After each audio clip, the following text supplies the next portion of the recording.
I always believed that family was the safest place in the world. For 28 years, I held on to that belief like a lifeline.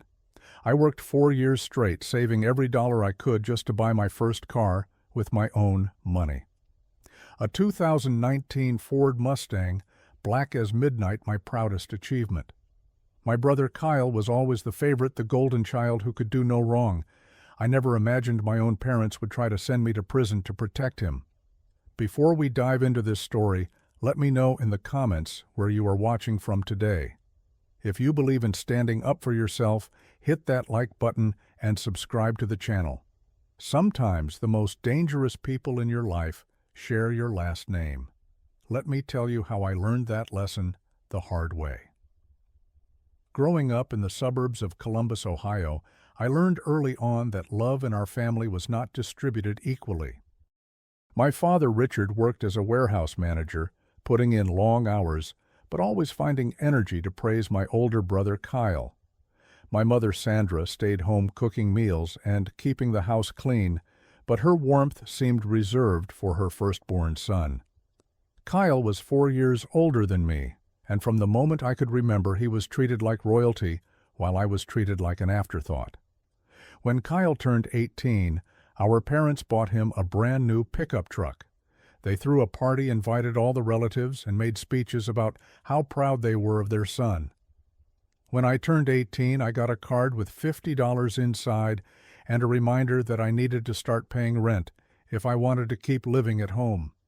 I had already been working part-time jobs since I was 15, bagging groceries and mowing lawns just to have money for school supplies and clothes that my parents said they could not afford. Kyle went to college on our parents' dime. They paid for his tuition, his apartment, his meal plan, everything. He graduated after 5 years with a degree in business administration and promptly moved back home because he could not find a job that met his standards. Meanwhile, I took out student loans, worked 2 jobs while attending classes, and graduated with a degree in computer science with honors. When I showed my father my diploma, he glanced at it and said, "That is what you are supposed to do. Nothing special about doing what you are supposed to do." One memory still burns in my mind like it happened yesterday.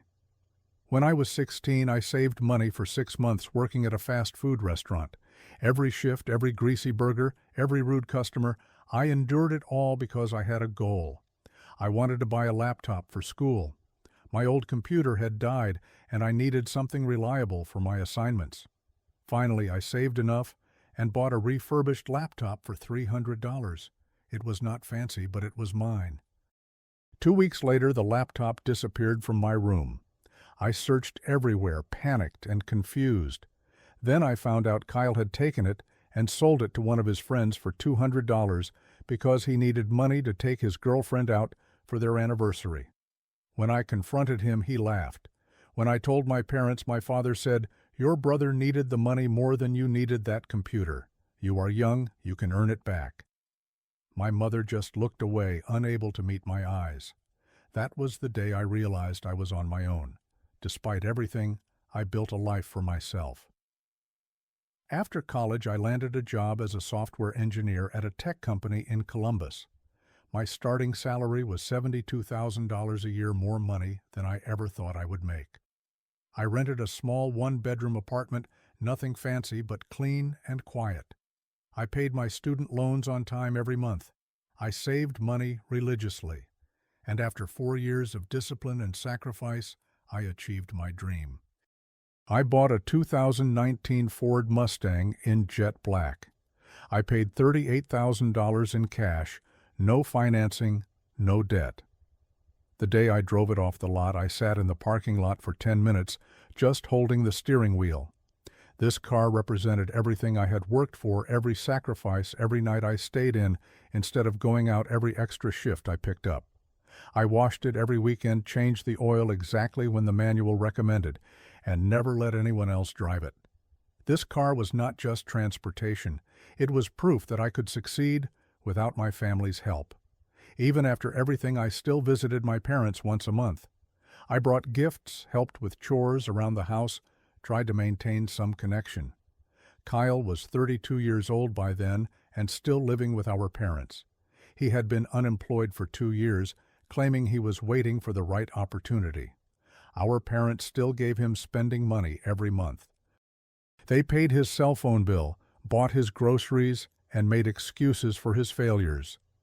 I stopped expecting fairness a long time ago, but I kept showing up because I thought that was what family did. That Friday in March started like any other visit. I drove my Mustang to my parents' house, parked in the driveway, and walked inside with a bottle of wine for dinner.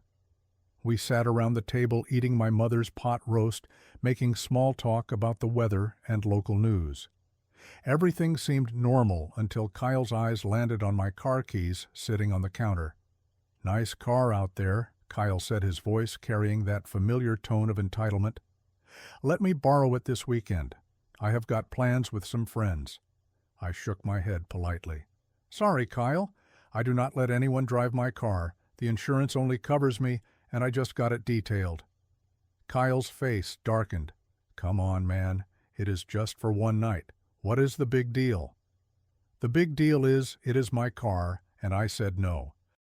My father set down his fork with a heavy thud. "Dennis, why do you have to be so selfish? Your brother asks for one small favor, and you act like he is asking for a kidney. Let him use the car."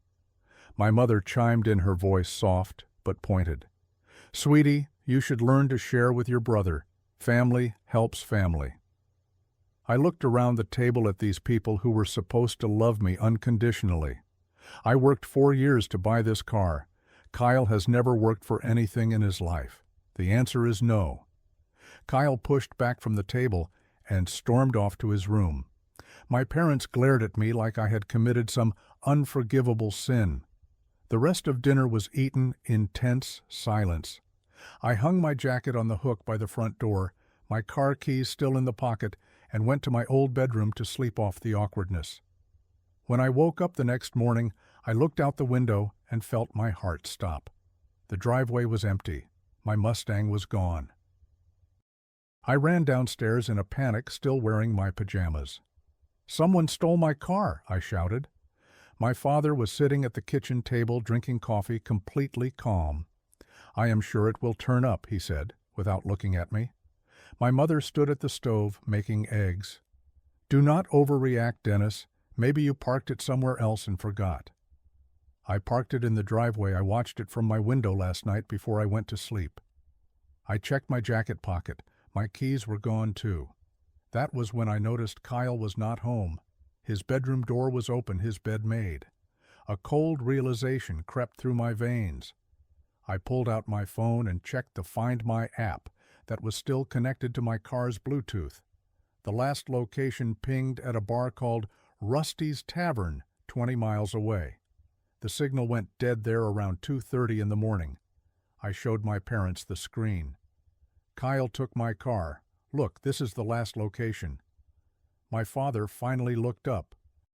"Maybe Kyle had somewhere important to be. You should not have refused to let him borrow it." My mother nodded. "He will bring it back.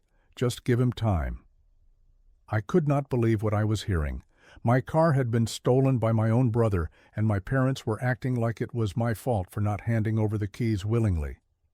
My phone rang. An unknown number. I answered it. "Is this Dennis Carter?" a man's voice asked. "Yes, speaking." "This is Officer Bradley from the Columbus Police Department. We need you to come down to the station. Your vehicle was involved in an accident last night." I drove to the police station in my mother's sedan, my hands trembling on the steering wheel. Officer Bradley met me in the lobby, a tall man with gray hair and tired eyes that had seen too much. He led me to a small interview room and gestured for me to sit down. "Your Mustang hit a fence at a residential property around 2:15 this morning," Officer Bradley explained. "The driver fled the scene. No one was seriously injured, but there was significant property damage. We found the vehicle abandoned about a mile from the accident site." "My brother took my car without permission," I said immediately. "His name is Kyle Carter. I woke up this morning and both he and my car were gone." Officer Bradley nodded slowly, but his expression was strange. "Here is the thing, Mr. Carter. We already have a statement about this incident. Your father came in about an hour ago?" "My father? What did he say?" Officer Bradley slid a piece of paper across the table. It was a typed statement with my father's signature at the bottom. As I read it, I felt like the floor was dropping out from under me. The statement claimed that I, Dennis Carter, had been drinking heavily at dinner, that I took the car out for a joyride despite being intoxicated, that I caused the accident and then came home and hid the keys, that Kyle had been home asleep the entire night with both my mother and father as witnesses. My father even claimed that I had a history of reckless driving and speeding tickets. "This is a lie," I said, my voice barely above a whisper. "Every single word of this is a lie." "There is more." Officer Bradley pulled out another paper. "Your mother also signed a statement corroborating your father's account." I stared at my mother's familiar signature at the bottom of the page. Sandra Carter, written in her careful cursive. She had looked me in the eyes this morning and pretended to know nothing, while she had already signed a document that could send me to prison. My hands were shaking as I set the papers down. 28 years. 28 years of trying to earn their love, trying to prove I was worthy of being their son. And this was what I meant to them. I was expendable. I was the sacrifice they were willing to make to protect their precious Kyle.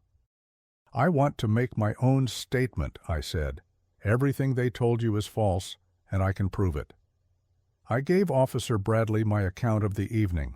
I told him about Kyle asking to borrow the car, about my refusal, about waking up to find both Kyle and the car missing.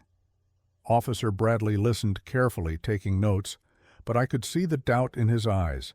He had 2 signed statements against my word. "We will investigate further," he said. "But based on the current evidence, you may be facing charges for hit and run, leaving the scene of an accident, and potentially driving under the influence." I was not even in the car. "That is what we need to determine. For now, do not leave town." I walked out of that police station feeling like I was underwater. The world seemed muted and distant. My own parents had just tried to frame me for a crime I did not commit. They were willing to send me to prison, to destroy my career, to ruin my life, all to protect Kyle from the consequences of his own actions. When I got home to my apartment, my phone was flooded with messages. First from my father, "Just confess, Dennis. You are young, you will only get a light sentence. Your brother already has a record. If he gets convicted again, he will go away for years. Do this for your family." A record. Kyle had a criminal record. I did not even know about this. I searched through more messages and found one from a cousin that mentioned Kyle had been arrested last year for shoplifting. He had received probation, but another conviction would mean serious prison time. That was why my parents were so desperate. They were not just protecting Kyle from a slap on the wrist. They were trying to save him from years behind bars by sacrificing me instead. My mother called next. I answered against my better judgment. "Dennis, honey, please," she said, her voice thick with tears. "You have to help your brother. He will not survive in prison. You are stronger than him. You have always been stronger. You will be okay." "What about me, Mom? Did you even think about what this would do to me?" Silence. "Then, you have always been able to take care of yourself." I hung up and blocked her number. Then I blocked my father. Then I blocked Kyle. One by one, I blocked aunts and uncles and cousins who started texting me, calling me selfish and ungrateful for not protecting my brother. Aunt Patricia said I was tearing the family apart. Uncle Jerome said I was a disgrace. I sat alone in my dark apartment that night, staring at the ceiling. For a moment, I considered giving in. Maybe it would be easier to just confess, take the punishment, let my family have their peace. I was so tired of fighting for a place in a family that never wanted me. But then another thought surfaced. Why should I suffer for something I did not do? Why should I sacrifice my future, my career, my freedom for people who would not do the same for me? I had spent my whole life trying to earn their love, and all it got me was a knife in the back. No more. I was done being the family scapegoat. I called Marcus the next morning.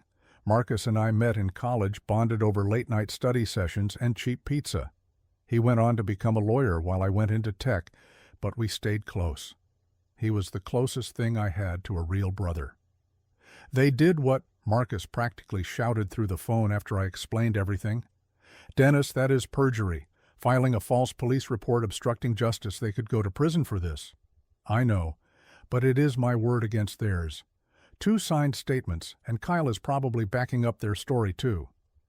"Then we need to find evidence that proves you are telling the truth. Think Dennis. Is there anyone that can verify your version of events?" I thought hard. Then it hit me.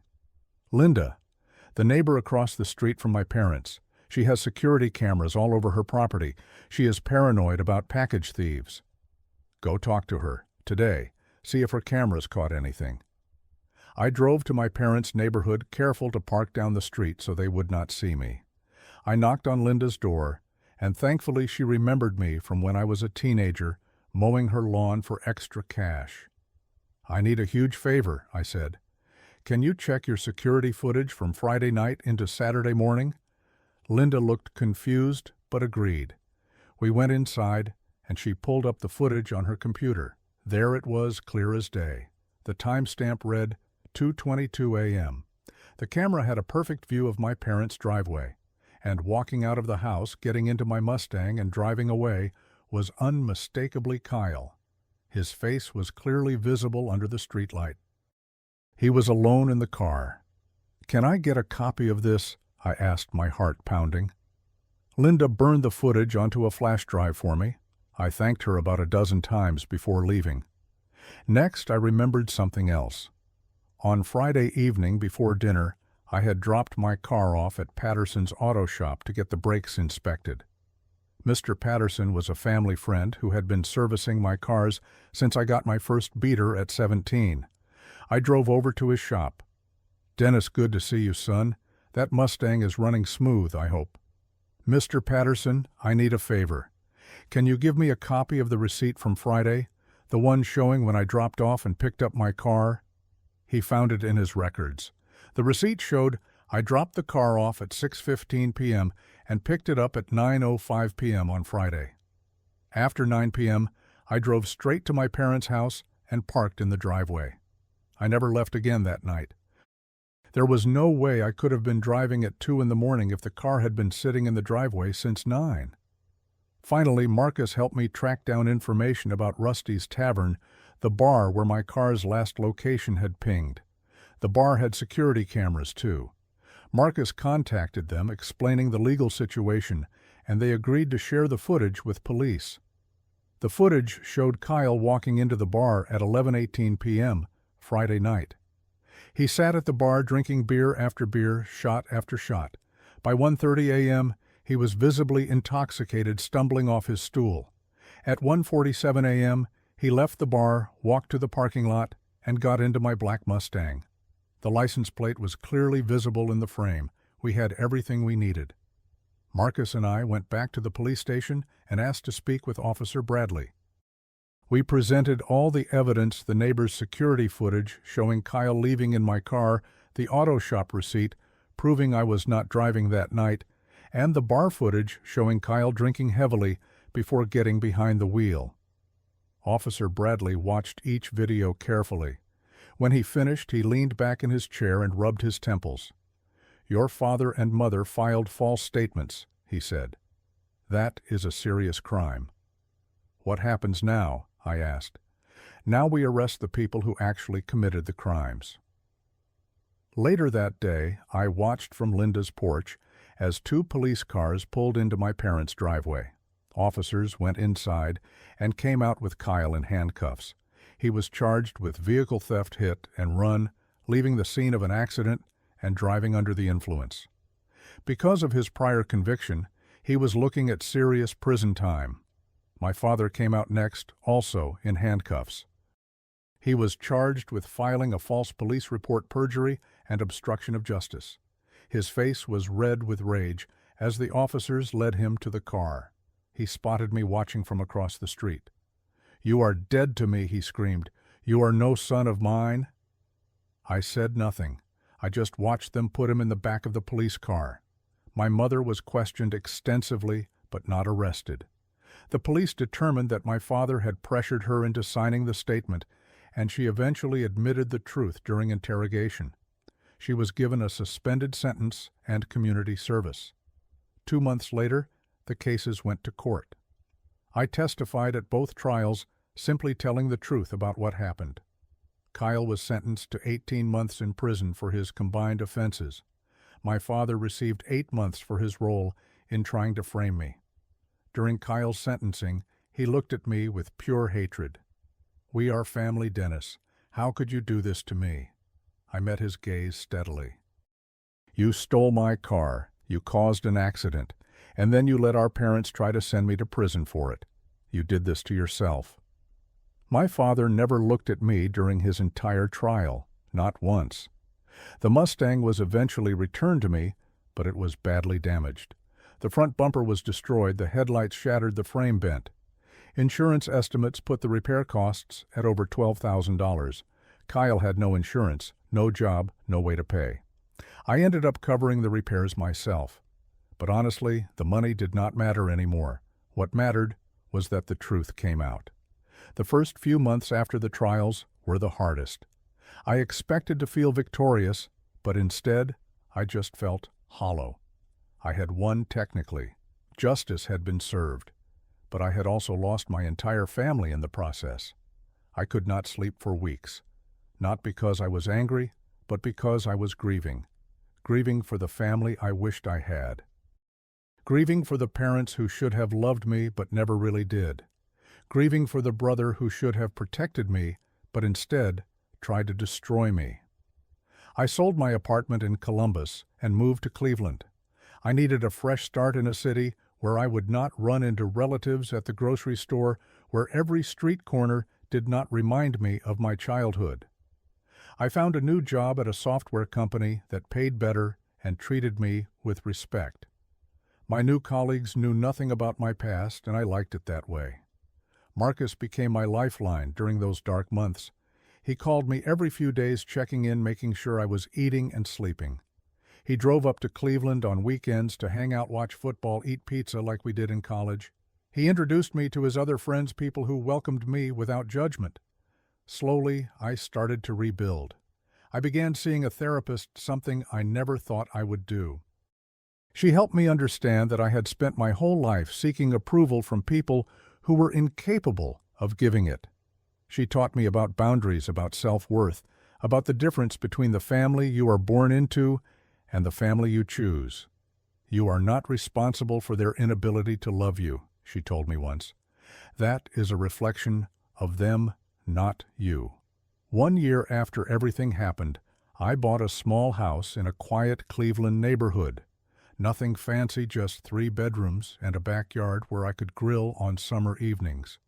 I sold the Mustang after it was repaired. I could not look at it without thinking about that night, about Kyle driving it drunk, about my parents signing papers to send me to prison. I bought a different car, a simple sedan, and it felt like closing a chapter. I made new friends, neighbors who invited me to barbecues, co-workers who asked about my weekend plans, a community that accepted me for who I was, not whose son I was. For the first time in my life, I felt like I belonged somewhere. 6 months ago, I received a letter from my mother. My father had been released from prison, and they were living together again, just the two of them now, since Kyle was still serving his sentence. She wrote that she was sorry for what happened, that she wished things had been different, that she missed her son. I read the letter 3 times. Part of me wanted to respond, wanted to believe that things could change. But another part of me knew better. This was the same woman who signed a statement to send me to prison, the same woman who asked me to sacrifice my freedom for my brother, the same woman who chose Kyle over me every single time. I did not reply. Maybe I will someday, maybe I will not. I have learned that forgiveness is not about them, it is about me. And right now, I am not ready. I am still healing. What I do know is this family is not just about blood. Family is about the people who show up for you, who support you, who love you without conditions. My parents and Kyle may share my DNA, but they were never really my family. Marcus is my family. My new friends are my family. The people who choose to be in my life and treat me with respect, they are my family. If you are watching this and you come from a family that does not love you the way you deserve, I want you to know something. You are not alone. You are not broken. And you do not have to keep trying to earn love from people who are not capable of giving it. You deserve better. You are allowed to walk away. You are allowed to build a new life with people who actually care about you. I spent 28 years trying to be good enough for my family. It was never enough, and it never would have been. The moment I stopped trying to earn their love and started loving myself instead, everything changed. Today, I am at peace.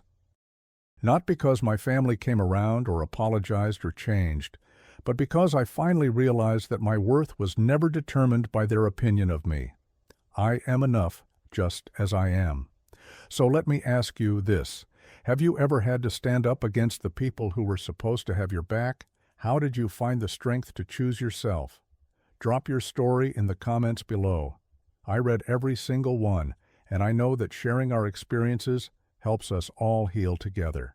If this story resonated with you, please hit that like button and subscribe to the channel so you do not miss more stories like this.